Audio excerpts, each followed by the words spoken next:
Whoa.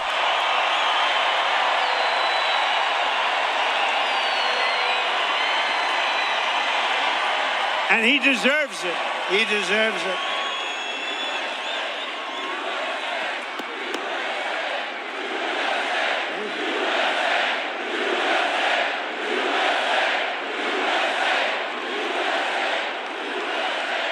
For the past 16 months, Bobby has run an extraordinary campaign for President of the United States. I know, because he also went after me a couple of times. I didn't like it.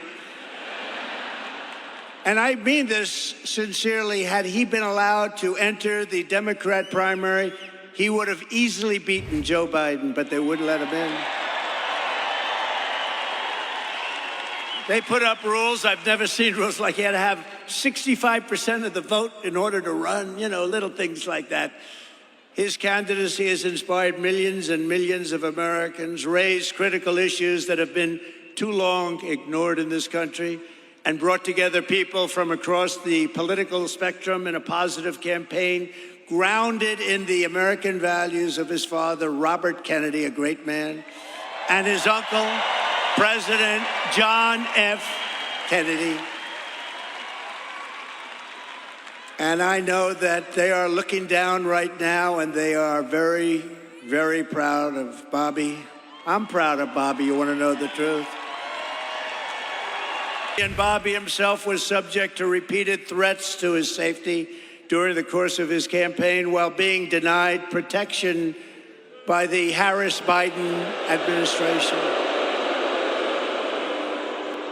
And this is a tribute in honor of Bobby. I am announcing tonight that upon my election, I will establish a new independent presidential commission on assassination attempts. And they will be tasked with releasing all of the remaining documents pertaining to the assassination of President John F. Kennedy. So I just want to ask Bobby to speak for a little while. I'll stand aside. I'm going to stand aside. Thank you. Thank you, President Trump. Thank you.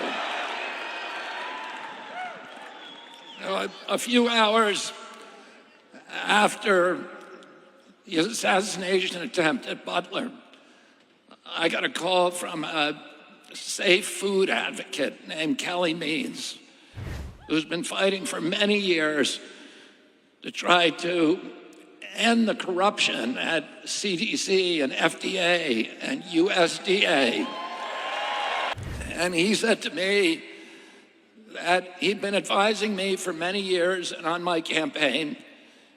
And he told me that night that he was also advising President Trump.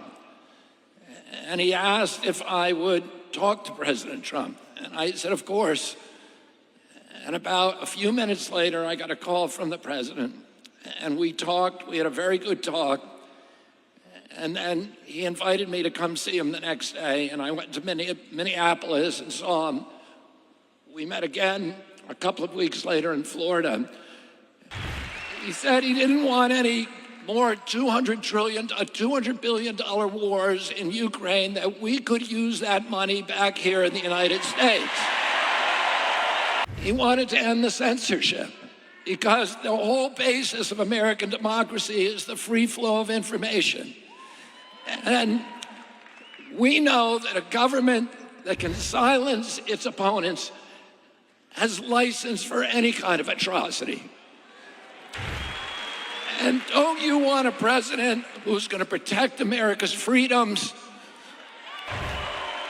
and who is going to protect us against totalitarianism?